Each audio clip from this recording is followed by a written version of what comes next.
Baik,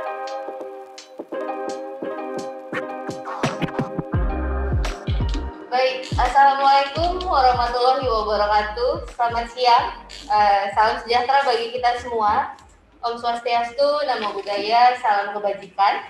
Bersama saya Angelina Eka Putri, terima kasih atas kesediaan Bapak Ibu yang sudah bergabung pada acara Ruang Inovasi hari ini, di mana hari ini adalah hari pertama, series pertama Ruang Inovasi di tahun 2021. Kalau sebelumnya tahun lalu kita juga sudah beberapa kali mengadakan acara Ruang Inovasi. Tahun ini kita kembali adakan, kembali adakan Ruang Inovasi, dan kita memiliki satu tema besar, yaitu bagaimana memulai transformasi digital perusahaan. Jadi kita akan membagi menjadi beberapa series, dan hari ini kita akan membahas series pertama untuk digitalisasi tim operasional perusahaan Bapak dan Ibu sekalian. Nah, hari ini kita fresh dengan konsep baru, dengan tema baru, dan saya ditemani oleh rekan saya, Pak Yuwono. Hai, kayak Pak Pilih 100 sih.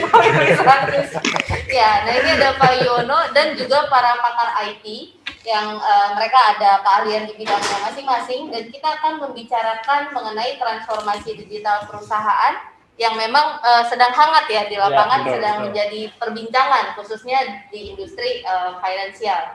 Yang pertama kita kenalan dulu sebelum mulai. Yang pertama di sebelah saya ini ada Pak Mulyanto. Selamat siang Pak Mul. Ya, siang Bu Angel. Oke, selamat siang Pak Mul. Di sini sebagai wajah baru. Pak Mulyanto ini selaku Database and IT Infrastructure Architect.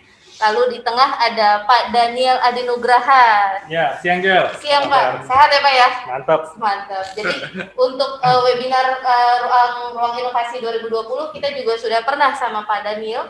Ini Pak Daniel selaku Document Solution Expert, dan juga yang sudah tidak asing, kita sudah beberapa kali juga webinar bareng Pak Ali Nagasaputra sebagai Cloud. Ya. Sehat Pak Ali? Mantap jiwa. Mantap jiwa. Wah ini YouTuber juga nih. YouTuber nih sepertinya. Baik. Nah, jadi memang pandemi COVID ini ternyata merubah perilaku masyarakat, customer behavior kita dengan cukup signifikan, dan ini menjadi bahan perbincangan yang menarik untuk siang hari ini. Termasuk juga industri finansial tidak luput terkena dampaknya, sehingga kita mulai familiar atau terbiasa dalam sistem kerja WFH. Mungkin Bapak Ibu yang nonton acara ini juga tidak semuanya ada di kantor, mungkin ada yang di kafe, ada di rumah, ada di apartemen, atau bahkan ada yang di mobil juga masih bisa menyaksikan acara ini. Dan ini membuat khususnya untuk tim operasional mereka harus juga digitalisasi, termasuk semua dokumen harus bisa diakses secara digital, lalu juga komunikasi juga harus secara digital. Jadi memang kondisi dunia saat ini memaksa kita sebenarnya untuk memulai transformasi digital.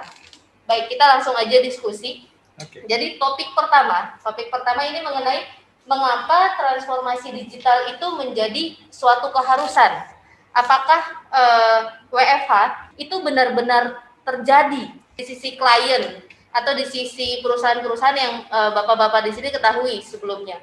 Apakah memang benar ada perubahan dari sistem kerja operasional di lapangan, Pak? Saya coba jawab ya.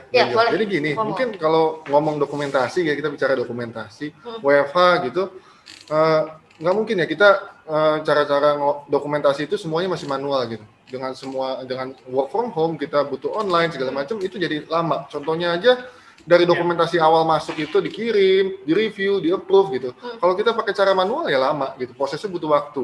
Maka dari itu kita butuh sistemnya untuk bantu mempercepat itu.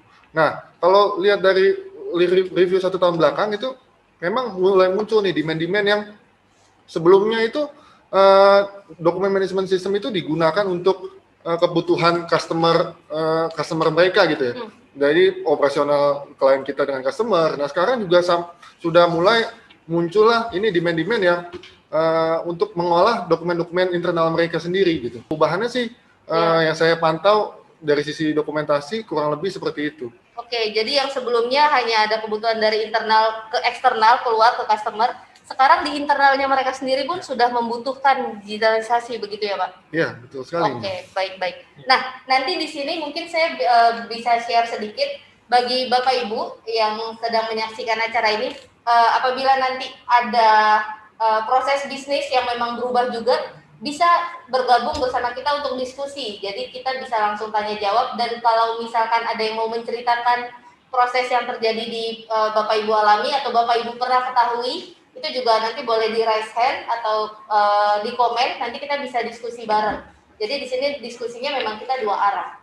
Baik, ada lagi dari Bapak-Bapak yang mau menambahkan mengapa harus transformasi ini menjadi keharusan? Boleh, kalau saya tambahkan, sebenarnya kalau dari yang ceritakan, memang kan secara umum pandemi ini salah satu efek dampak yang terlihat adalah organisasi berusaha mengurangi kontak fisik, karena memang tidak memungkinkan gitu, kontak fisik atau tatap muka dengan kliennya.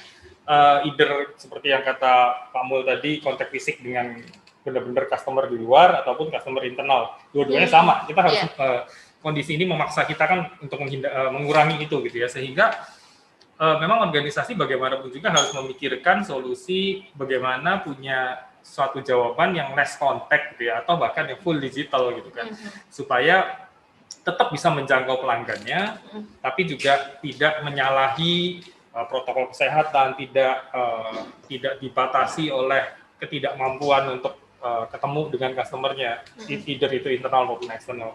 Jadi ngebawa konsep digitalisasi ini ya seperti Angel bilang tadi, bukan sesuatu yang ya bisa dipilih iya atau enggak gitu kan, tapi jadi mandatori gitu. Kalian tahu kalau teman-teman lain. Iya, sebetulnya kita nggak sadar ya, secara nggak sadar itu kita sudah nggak usah bicara lagi soal suatu keharusan atau enggak gitu. Pada dasarnya kita setiap individu ini sudah nggak sadar sejak bertahun-tahun lalu, bahkan sebelum terjadinya pandemi ini, kita sudah melakukan transformasi digital, tapi baru secara individu kita masing-masing.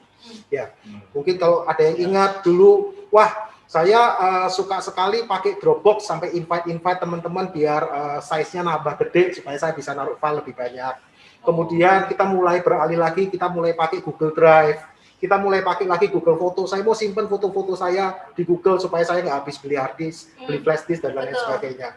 Nah, jadi kita secara nggak sadar itu kita sudah sebetulnya di dalam diri kita ini sudah go digital, gitu. Tapi kita masih menganggap bahwa go digital kalau dilakukan oleh company itu susah. Nah, sebetulnya tidak. Padahal pada saat dulu kita lakukan, toh nyatanya baik-baik saja, gitu. Tidak susah. Nah, yang membedakan itu adalah bagaimana sekarang caranya kita berpikir supaya dalam kita melakukan transformasi digital itu bukan merasakan terpaksa dan lain sebagainya, tapi memang this is the time. Kita harus mulai go digital dengan kondisi sekarang ini yang tanda kutip ada sedikit paksaan dari si COVID ini. Gitu. COVID ini jadi momentum aja sih. Benar, dia juga salah satu pahlawan. Yeah. Pahlawan digital. Mendrive digitalisasi. Gitu. Jadi mungkin kalau dulu itu tadi Pak Ali ada menyinggung terkait penyimpanan dokumen, penyimpanan file, foto dan lain sebagainya.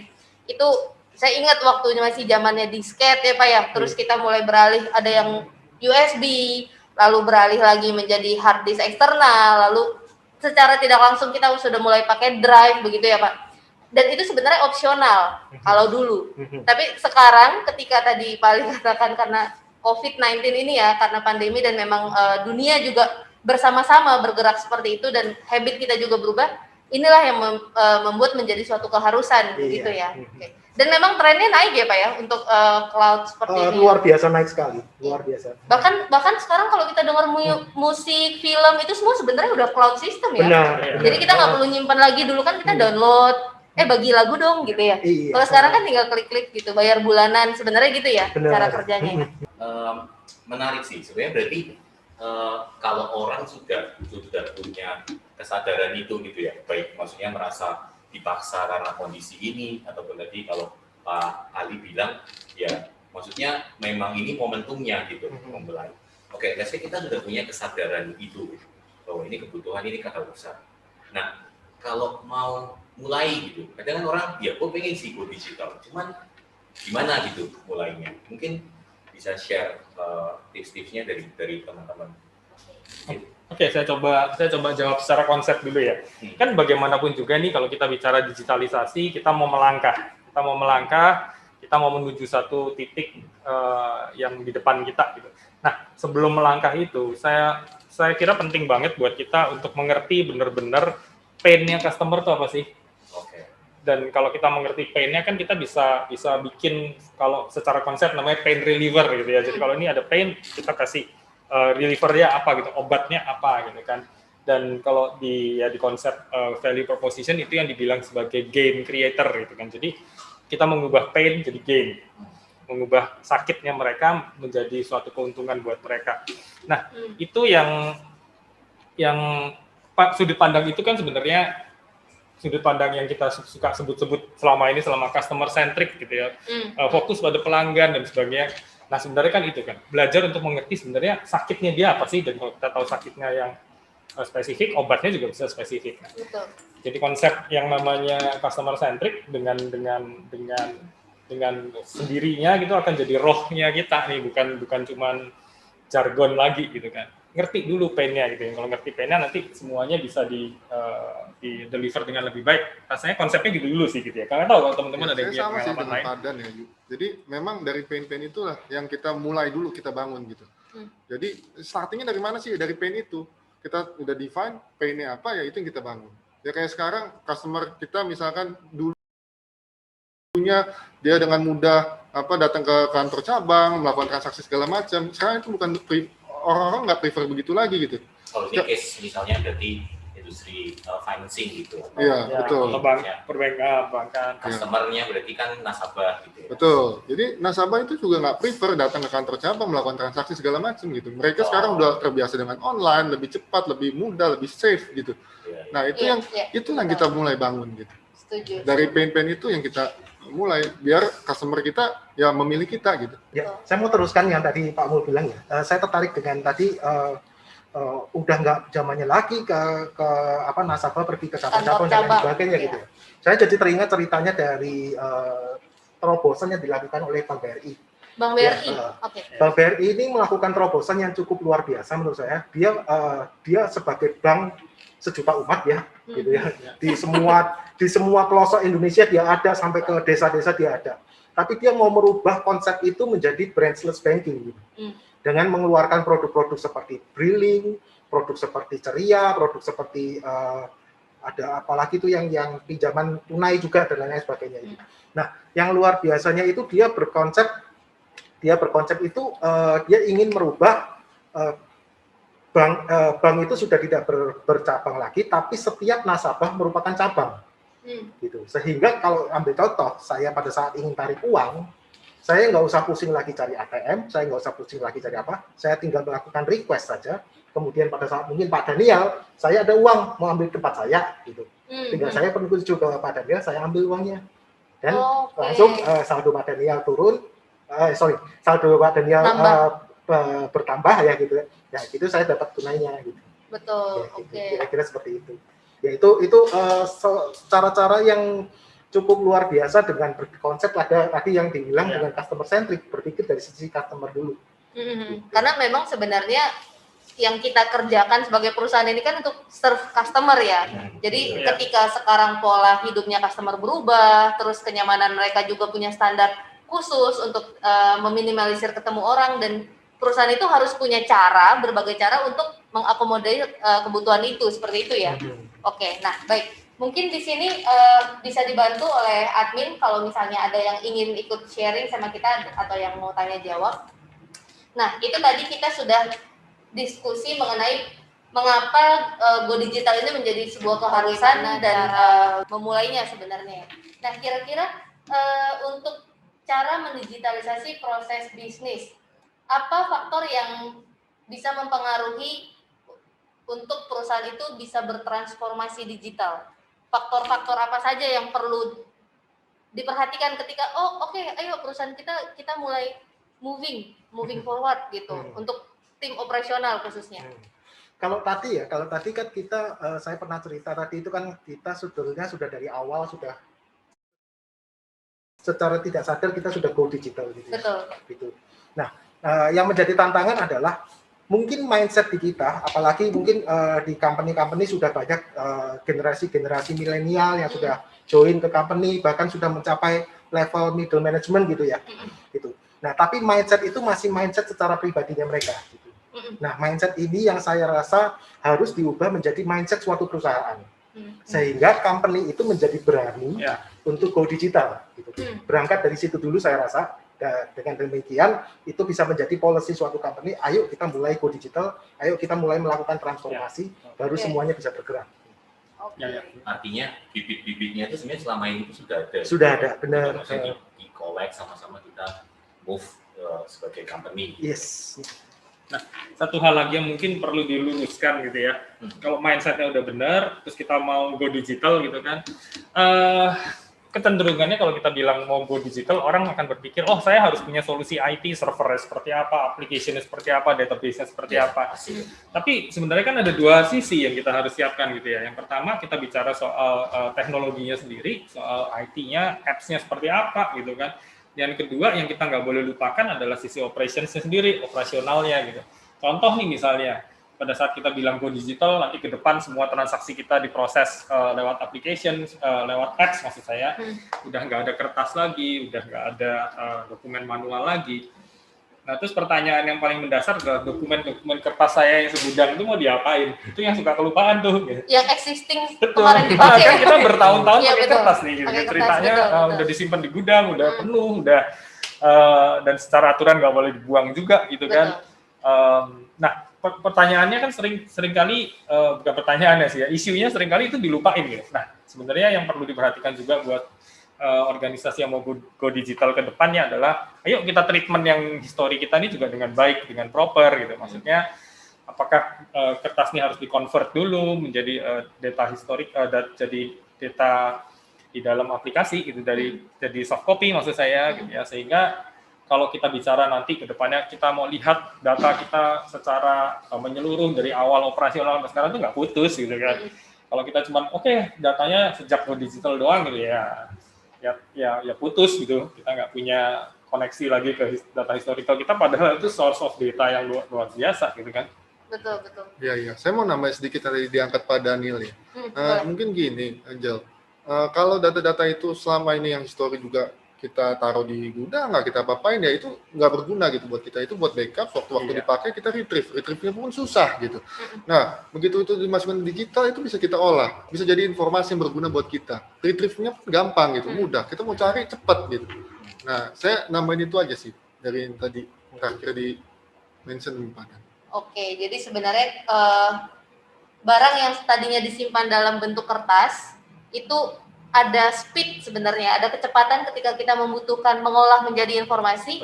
Ketika udah disistemkan itu jauh lebih cepat ya dan lebih mudah mengelolanya. Termasuk ketika sekarang kita udah WFH atau mengurangi tatap muka dengan orang, mengurangi perjalanan ke gudang dan ke tempat lain-lain, ya udah mau nggak mau, there's no option, kita harus pakai digital, kurang lebih seperti itu ya. Baik. Juga mengurangi biaya gudang kali ya. Iya. Tapi sebenarnya sekarang kalau gudang gitu mungkin lebih murah kali ya. Jadi lebih banyak ruang kosong kan. Harga gudang turun nggak? Oke. Nah, untuk yang di lapangan ini Pak, yang di lapangan kira-kira ketika kertas-kertas tadi itu dengan jumlah yang sekian banyak, ya mungkin nanti bisa dijelaskan kira-kira, kita juga penasaran yang disebut banyak itu seberapa banyak. Tapi sebelum kita tahu untuk jumlahnya, apa sih kendala atau the worst case situation ketika kita tuh masih menyimpan dalam bentuk kertas? Yang pernah pengalaman lah kira-kira, apakah bencana alam, ataukah ada kebakaran, ataukah mungkin ada file yang hilang, atau memang kecepatan informasi tadi ternyata menjadi salah satu faktor penting. Kira-kira apa sih yang menjadi the worst case situation ketika kita masih dalam bentuk paper? Ya, yang bisa dikontrol mungkin seperti yang Pak Mul cerita tadi, akses itu pasti gitu ya.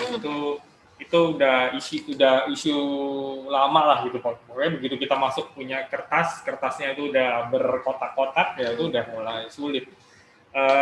Kalau kita ngomong bencana alam sebagainya, kalau kita memanfaatkan jasa gudang profesional sih biasanya mereka bisa meminimalisir itu. Tapi yes, I've been there in a situation gitu ya. Saya pernah di dalam suatu situasi di mana kertasnya kena rayap. Oh, oke. Nggak kena banjir, nggak kebakaran, kena Iya, rayap. iya, Nggak iya. ada bencana pun. Nggak ada bencana gitu, nggak ada apa-apa, nggak ada hujan, nggak ada angin, diangkat rontok gitu. Oke. Kalau tintanya rontok pernah nggak Pak? Nah, kalau itu lebih ke arah ini sih ya. Oke, bener juga itu bener. Bukan rontok, kalau tinta tuh nempel. Bleber, Nempel, bleber. nempel sama kertas di depannya. Iya. Wah, Iya, itu iya, juga betul. useless lah kalau kayak gitu deh. Dikeletek, yang sini jadi kertas putih, yang sini jadi kebalik nih. Reverse print gitu ya. Atau kalau yang pakai kertas thermal ya hilang tulisannya gitu. Iya. Kertas thermal berapa minggu aja hilang sih pasti. Oke. Cuman tadi gue tertarik yang Pak Daniel share gitu. Mungkin kita sering kelupaan yang belakang. Kita go digital kan pasti berangkatnya sekarang apa aja nih yang bisa didigitalkan gitu. Cuman yang ke belakang mungkin sering kelewat. Nah, mungkin tadi kalau ngomong dokumen menumpuk gitu, menumpuk sampai perlu berbulan-bulan. Sebenarnya itu menumpuk apa sih gitu? Maksudnya mungkin kalau dari pengalaman kita serve klien kita mungkin kira-kira seberapa banyak sih dokumen-dokumen itu? Berapa ya? Saya coba jawab ya. Sebenarnya bervariasi banget gitu ya. Jadi beda company ya beda ini. Cuman saya sempat review gitu ya, in average let's say 15 dokumen per satu aplikasi masuk gitu. Aplikasi customer. nasabah gitu. Oke. Nasabah masuk Ya. per satu aplikasi customer itu ya sekitar 15 dokumen lah. 15 Nah. lembar atau 15? Dokumen itu ya bisa jadi ada yang satu lembar, ada yang lebih dari satu lembar gitu. Ya, kalau dokumen pengajuan kredit kan bisa jadi kalau perusahaan itu ada akte perusahaan gitu, Ya. berlembar-lembar itu. Nah, Ya. I see. Ya. Berarti 15 dokumen means bisa lebih Bisa lebih dari itu, Ya, betul. akte Nah, notaris gitu, wah udah. Nah, 15 dokumen itu, let's say kita lihat ada yang multi-finance itu bisa sampai satu hari pengajuan masuk 1000. 1000 kali Satu hari itu? satu hari, Bisa. 1000 kali 15.000. 15.000. Iya. Belum lagi kalau ini ya, kalau apa? Yang retail, jualan retail kecil-kecil itu lebih banyak lagi. Sehari itu bisa 2.000 gitu. Nah, 2.000 kali 15 di all sales 30.000. iya, itu 30.000 dokumen gitu kan ya. Ya memang Sehari tadi ya? sehari. Jadi memang Kali setahun yuk. Nanti Itu pakai semua. ya kalau iklan. Itu pakai semua ya. Oke. nah, jadi bayangkan effort manage itu seberapa besar gitu. Kalau itu masih manual ya. Jika itu masih manual, berapa banyak effort yang harus dikeluarkan untuk manage itu gitu. Let's say lah tadi yang bahkan ekstrim bisa sampai 2.000 per hari. 2.000 gitu, dokumen 30 sehari, ya. ribuan. Kali sebulan aja mungkin udah 600.000 dokumen Betul, gitu ya. betul. Bukan lembarannya ya. Nah, terus kalau misalnya dokumen sebanyak itu, oke lah, kita misalnya mau bergerak maju gitu, moving forward, kita harus go digital. Ini masih ada quote-unquote dosa masa lalunya, gitu. Dan kita tahu sebanyak itu gitu. Terus gimana ini gitu? Jangan-jangan malah nanti orang jadi, waduh, ya udahlah emang gua nggak bisa go digital kali atau gimana? Nah, kira-kira gimana ya kalau dokumen sebanyak itu? Saya coba jawab. Ya satu memang pada dasarnya memang tuh proses dulu gitu ya. Nah, dalam memprosesnya ini seringkali kan organisasi tergoda nih, tempted untuk mencari solusi yang paling cepat atau paling murah, yang seolah-olah terlihat paling cepat, paling murah gitu. Contoh Dibakar. kalau dibakar kan data historicalnya jadi hilang ya. Gitu. Apinya diminum gitu. Terus diminum. Generasi Doraemon kan. Kalau Punya pintu kemana aja gitu ya. Kita mau ujian kan gitu ya. Nah, Oke. tapi balik lagi gitu ya. Kalau kita kadang-kadang organisasi itu tempted untuk atau tergoda untuk nyari solusi yang kelihatan paling murah, paling cepat. Misalnya Ya. pakai pekerja paruh waktu deh, siapa anak magang atau apa yang magang yang ya mestinya dikasih uang saku aja cukup gitu. Karena mikirnya kan volume tadi ya berapa ratus ribu dokumen, berapa juta dokumen gitu kan yang yang harus diproses supaya data historical lengkap gitu kan.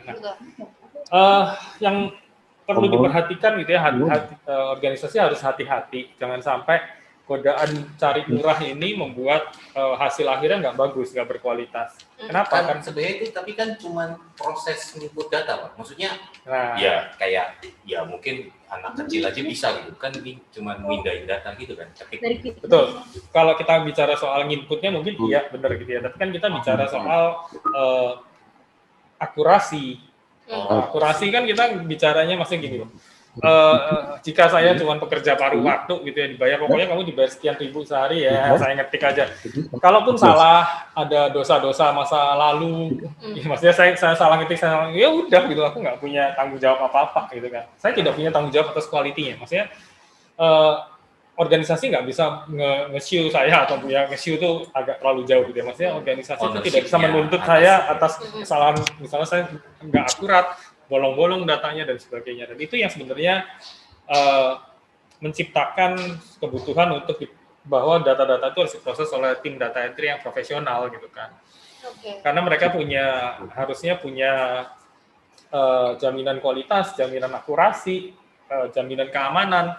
Karena kalau bukan hanya sisi akurasi gitu ya tadi, tapi kalau misalnya dokumennya udah dikeluarin di entry gitu kan, dibawa pulang sama anaknya, siapa yang tahu gitu kan, maksudnya ya risiko-risiko itu selalu ada.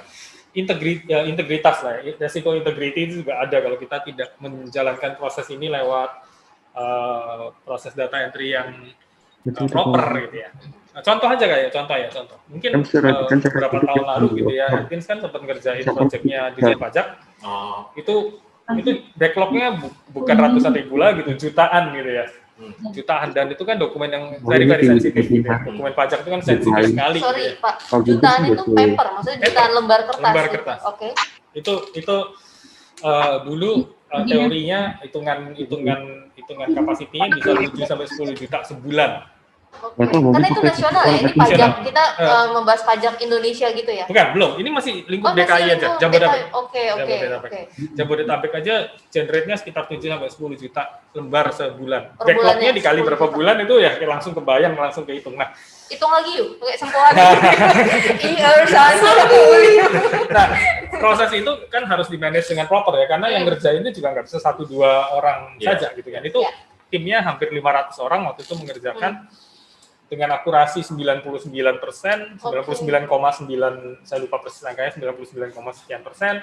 High security itu maksudnya nggak boleh sampai data itu bocor. Jadi memang secara operasional kita harus kontrol, nggak boleh bawa HP, nggak boleh bawa flash disk gitu kan, segala macam.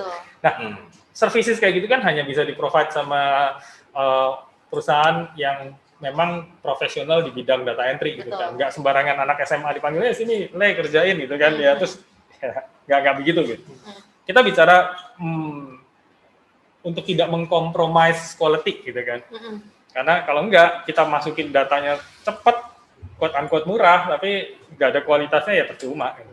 Maksudnya bener sih jadi digital datanya. Iya, data apa gitu kan, jangan-jangan sampah dijadiin digital.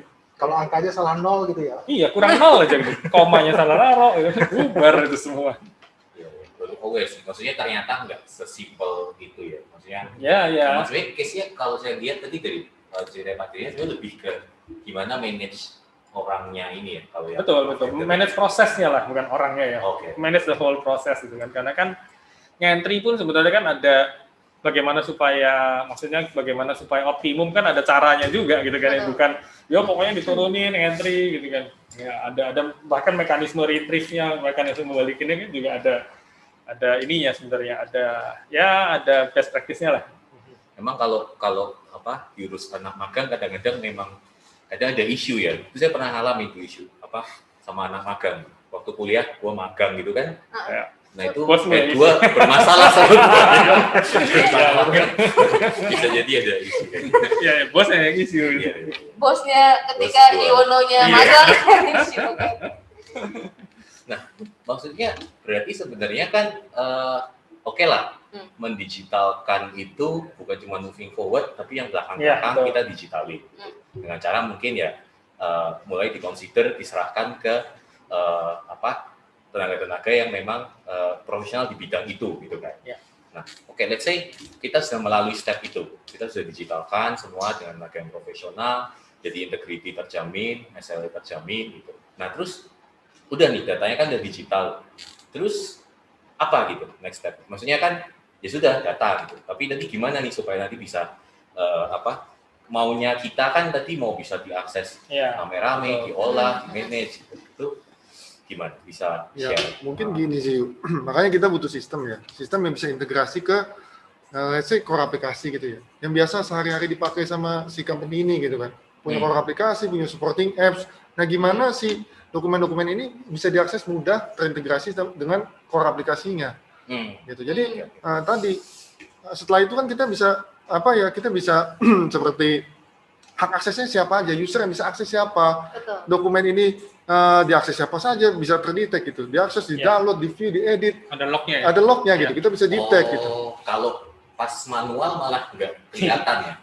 Lu keluarin dilihat orang lain nggak ada yang tahu Betul. juga gitu kan. Iya. Nah, jadi kita butuh sistem yang tadi integrasinya mudah supaya kecepatan aksesnya dapat, juga hak akses bisa diatur segala macam. Nah, masuk nih ke bagian keamanan, security gitu ya. Nah, kita kalau ngomong online pasti itu hal yang sangat penting gitu. Nah, mungkin bisa dibantu dengan Pak Ali gitu, boleh share gitu biasanya gimana kalau security? Ya, kadang-kadang kalau kita dengar soal kata-kata security, kita jadi parno gitu. Waduh, security, saya harus membuat sistem saya sedemikian rupa menjadi sangat secure dan lain-lain sebagainya. Saya harus menginvest sekian besar supaya jaringan saya benar-benar secure dengan biaya alat-alat yang canggih-canggih dan mahal gitu. Tapi sebetulnya security itu adalah bicara hal yang sangat simpel. Kenapa? Karena mayoritas security itu adalah bermula dari kelalaian kita pribadi. Ya, jadi ada dua hal yang sangat perlu kita perhatikan kalau kita bicara security, yaitu kita akses dari apa dan di mana. Itu yang paling kuncinya gitu. Ya. Dari apa itu device-nya maksudnya? Perangkat. Oh, perangkatnya. Kalau kita bicara perangkat, device-nya gitu. ya. Kalau kita mau akses dokumen, misalkan tadi dokumen sudah digitalize, gitu kan. Nah, kita mau akses dokumen itu, terus kita menggunakan perangkat handphone, misalkan gitu ya, menggunakan smartphone. Nah, tapi kita di smartphone kita punya hobi lain, hobi download aplikasi krek-krekan. Lagi hobi buka website-website, situs-situs yang mungkin kurang senonoh, kira-kira seperti itu. Sehingga itu sedikit banyak membuka celah, gitu kan. Katakanlah kita suka download Spotify krek-krekan supaya kita bisa mendengarkan lagu gitu. Tapi kita nggak sadar kalau yang bikin Spotify itu, yang krek-krekan tadi, itu sudah melakukan spying mata-mata terhadap perangkat kita. Sehingga dokumen apapun yang kita akses di dalam sana, dia sudah bisa baca. Berarti apakah itu artinya kita juga harus membedakan nih Pak, apakah device personal dengan device untuk work? Best practice-nya adalah seperti itu. Kita harus pisahkan untuk profesional dengan individu yang kita bisa oprek sesukanya kita. Tapi kalau benar-benar untuk kebutuhan office, kita pakai perangkat yang khusus. Gitu. Nah, cara lain lagi adalah kita juga harus aware dengan yang namanya koneksi. Gitu kan, ya, koneksi itu jangan kita suka karena ada gratis, saya pakai koneksi gratis dimanapun saja gitu.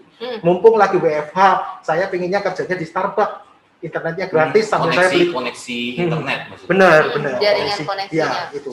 Nah, itu kan kalau misalkan ada orang usil, katakanlah Yuwono lagi ke Starbucks gitu kan, ingin mengakses dokumen penting dari AdIns, dan saya adalah orang usil, saya menciptakan WiFi dengan nama Starbucks Free WiFi, connect here, gitu kan. Wah, Yuwono dengan kata-kata connect here seneng, gitu kan. Begitu dia connect, layarnya dia pun saya bisa lihat. Itu kayak social engineering juga. Benar. Kira-kira seperti itu. Gitu ya? Ya. Goda aja ditempel. Langsung inget di Starbucks bikin apa? Terus nanti nggak sengaja ada foto yang kirim email kita. Saya tahu foto-foto pribadi Anda. Silakan uang sekian. Iya. Hal-hal seperti itu yang harus sangat kita perhatikan di luar sistem yang kita harus jaga ya, gitu. Tapi itu adalah faktor terbesar kelalaian manusia. Jadi gitu Pak Yu, mulai sekarang kurang-kurangi lah cari free wifi ya. Nanya ke baristanya, apakah benar Starbucks ini? Nanti dikonfirmasi ke tokonya langsung ya. Karena jangan-jangan ada gitu yang kasih free wifi. Nah ini sebelum kita lanjut ada yang chat ya, ini ada chat ya dari Bapak Winto Budi Cipta izin bertanya, dari pengalaman narasumber bagaimana meyakinkan time management untuk migrasi? Jadi ini isu di mindset ya Pak ya sepertinya ya.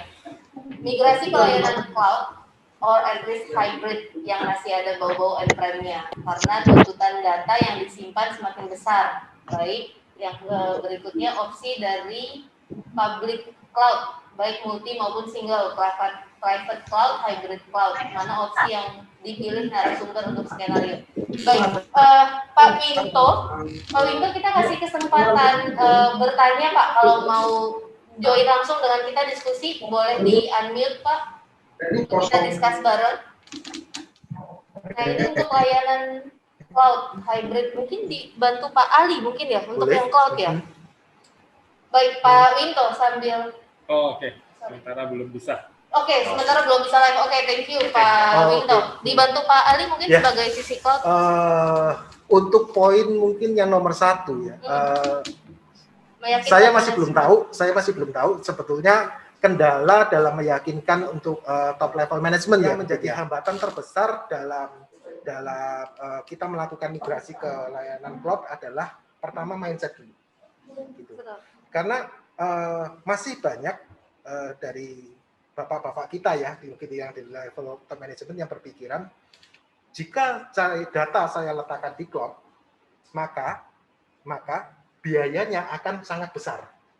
Yang kedua adalah jika data saya ada di cloud, maka saya tidak punya hak terhadap data itu lagi.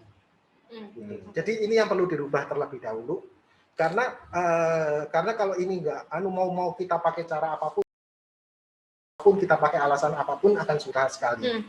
Nah, terus bagaimana caranya sih? Nah, mungkin sedikit trik dari saya Pak Wito ya.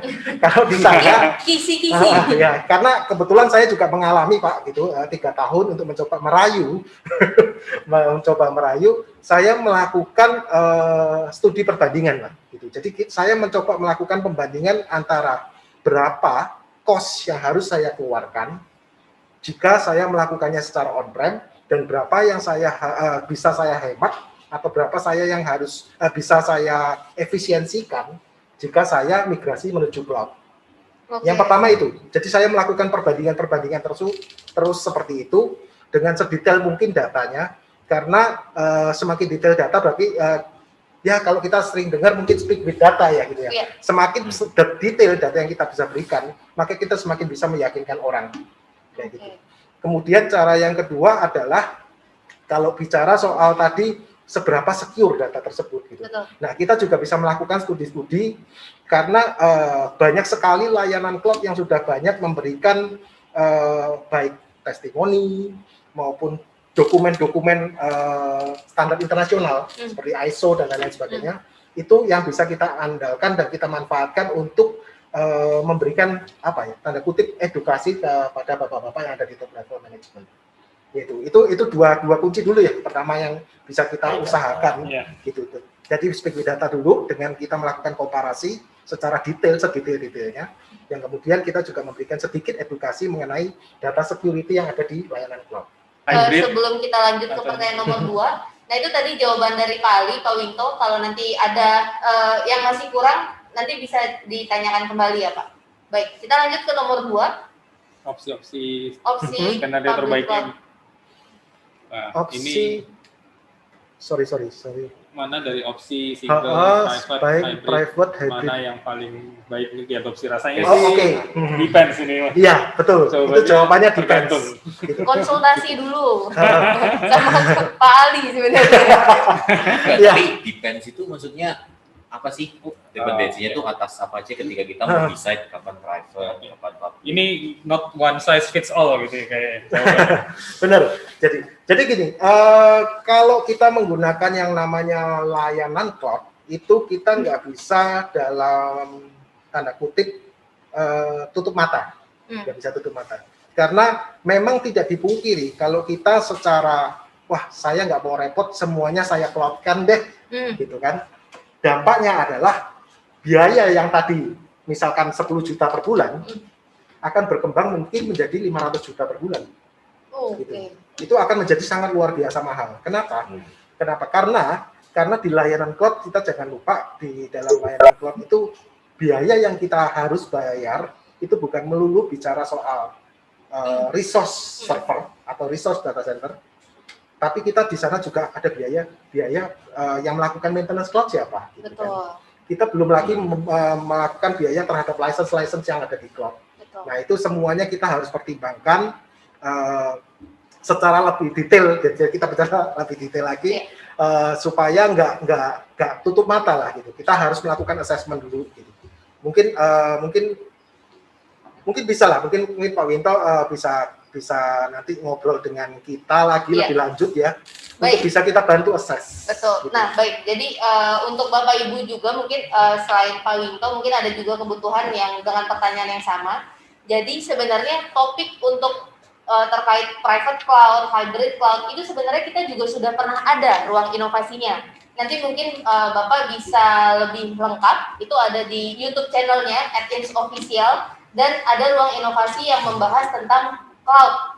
Itu ada 2 sesi. Dan setelah nanti informasi dari sana, Bapak Ibu juga tetap bisa menghubungi @ins untuk kita berikan assessment. Nanti setelah acara ini juga kita akan ini live view. Oh, maaf. Ada nih. Jangan lupa aktifkan loncengnya. Ini masih Zoom soalnya. Oke, nah begitu Bapak Ibu. Jadi nanti untuk asesmennya seperti apa itu bisa menghubungi @ins dan nanti kita akan sambungan ke Pak Ali langsung untuk discuss lebih lanjut. Secara materi, secara teori bisa di ruang inovasi yang Cloud Part 1, Part 2. Lalu untuk assessment supaya tahu lebih jelas kebutuhan perusahaan seperti apa, itu juga nanti bisa langsung kontak ke @ins langsung. Nanti kita akan kasih infonya setelah ini. Baik, kita melanjutkan topik yang tadi. Nah, tadi setelah kita membahas kenapa harus go digital, lalu tips langkah pertama melakukan digital, lalu apa yang menjadi faktor-faktor keberhasilan. Sekarang yang saya mau tanya adalah bagaimana sebenarnya yang menjadi harapan atau cita-cita ketika perusahaan memiliki mindset yang sama. Oke, kita tim operasional khususnya kita go digital kan. Memang apa sih harapan utamanya sebenarnya dari perusahaan itu supaya sepakat go digital begitu? Gimana supaya Harapannya apa dari perusahaan itu? Oke, kita sepakat semuanya go digital begitu. So what? Gitu. So what gitu ya. gitu. So what kalau udah digital tuh so what gitu. Sebenarnya balik tadi ya, kita kan bicara soal lingkungan kita yang terus berubah gitu ya. Kondisi kita di luar ini kan berubah. Setahun terakhir nih memang unik sekali gitu ya, bahwa kita punya perubahan yang tidak kita sangka-sangka.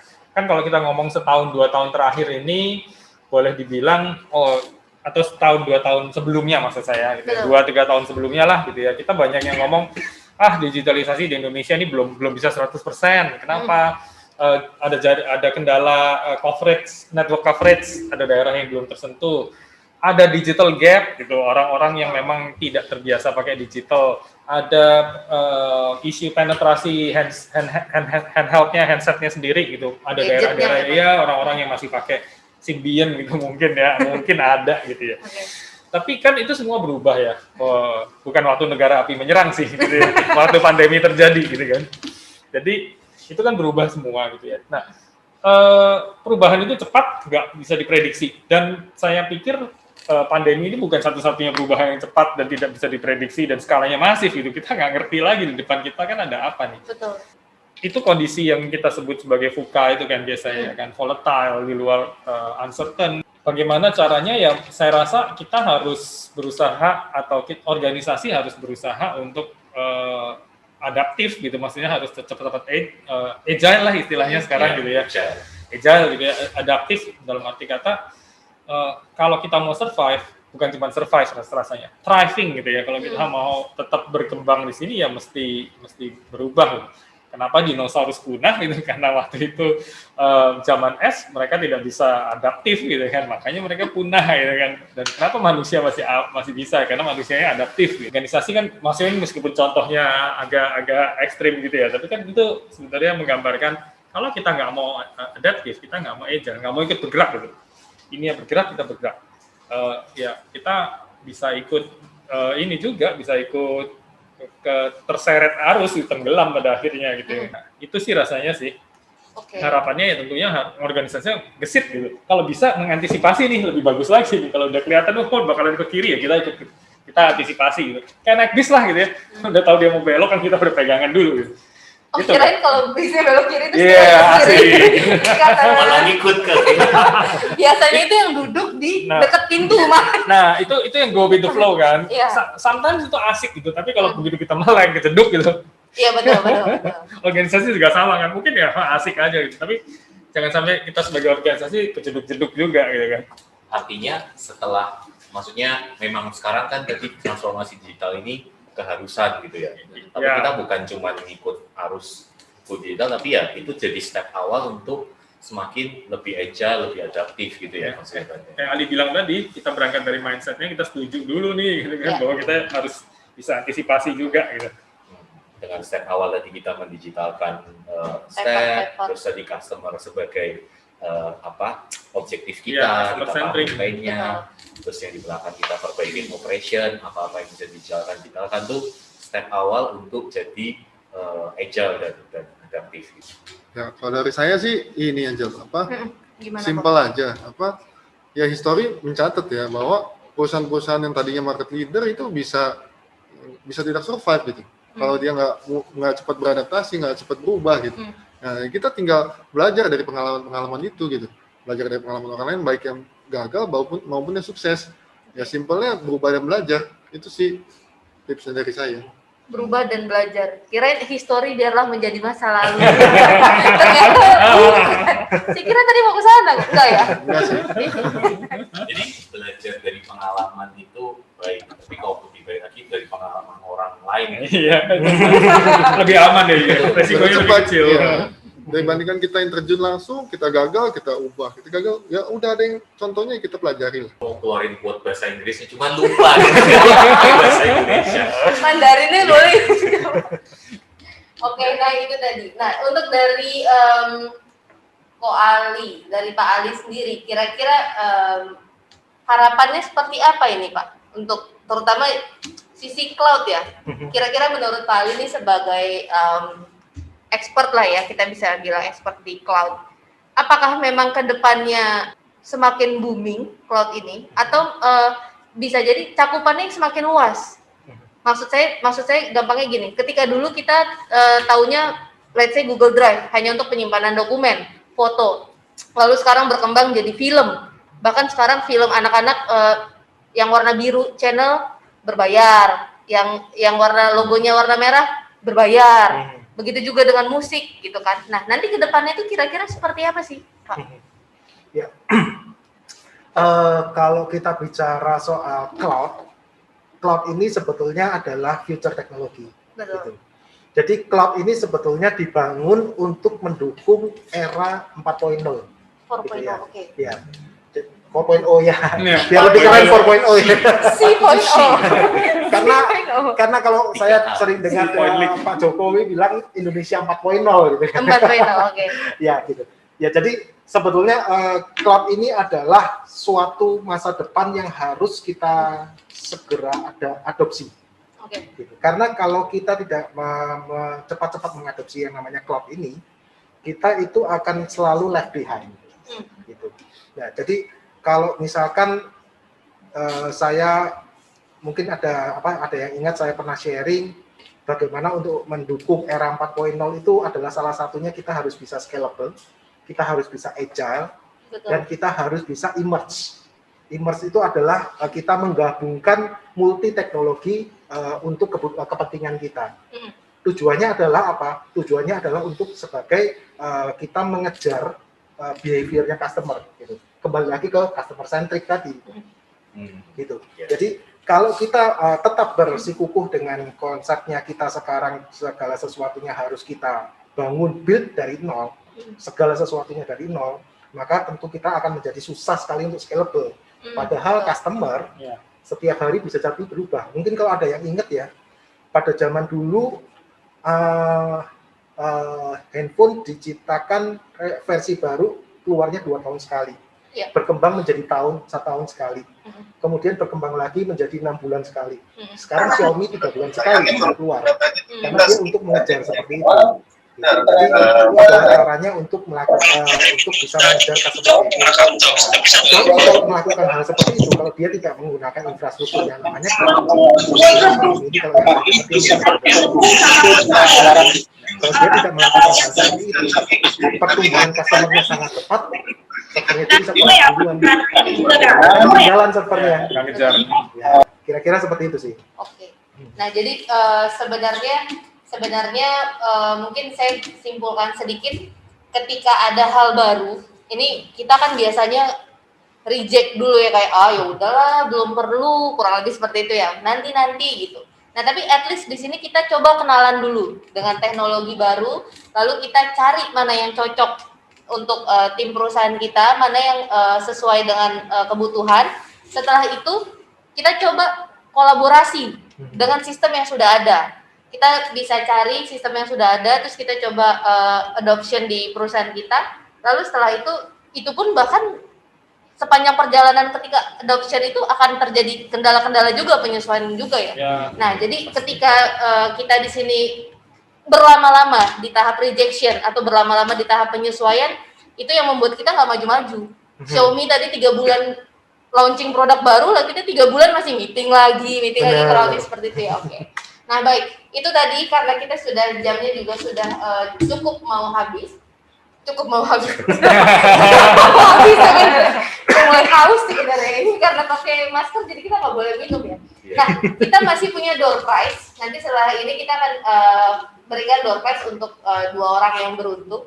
Tapi sebelumnya kita juga ingin memberikan sebenarnya, seperti tadi ada kebutuhan assessment, ada kebutuhan ingin diskusi langsung dengan pihak Atlas, itu kita mengundang Bapak William untuk membantu pertanyaan. Oke, boleh dibantu ke Studio 2. Studio 2. Kita pindah ke Studio 2. Ya, terima kasih Bu Angel. Sungguh menarik sekali pembahasan hari ini. Seperti yang mungkin saya mau sedikit mengutip kalimat-kalimat penutup dari Bapak-Bapak narasumber tadi ya. Berkali-kali kita dengar ketidakpastian, hal yang tidak jelas ke depan apa yang kita hadapi. Dan kata penutup yang paling saya ingat terakhir itu adalah agile. Apa sih sebenarnya agile itu, challenge-nya itu seperti apa? Memang kalau misalkan Bapak dan Ibu yang hadir hari ini melihat kondisi sekarang, itu yang bertahan di market itu. Bukan lagi bicara siapa yang kuat di market, bukan lagi bicara siapa yang paling lama di market, tetapi yang paling bertahan saat ini adalah siapa yang paling cepat, siapa yang paling tepat untuk menerapkan fungsi dan implementasi solusi-solusi yang ada. Karena yang tadi dibahas dari narasumber, mungkin saya simpulkan nggak jauh-jauh lah dari masalahnya. Sebenarnya masalah basic itu, cuman akses dokumen, scanning dokumen, mengakses secara remote. Sebenarnya itu mungkin masalah yang hari-hari ini kita tahu gitu, sering kita dengar. Dan challenge-nya adalah masih banyak nih rasanya perusahaan yang mungkin saya nggak bilang tidak mau memulai, tetapi belum mau memulai ataupun ragu untuk memulai. Maka dari itu pada kesempatan hari ini, saya ingin menawarkan kepada Bapak dan Ibu yang hadir, dari narasumber-narasumber yang hadir hari ini, saya telah membuat satu package, yaitu saya beri nama package assessment.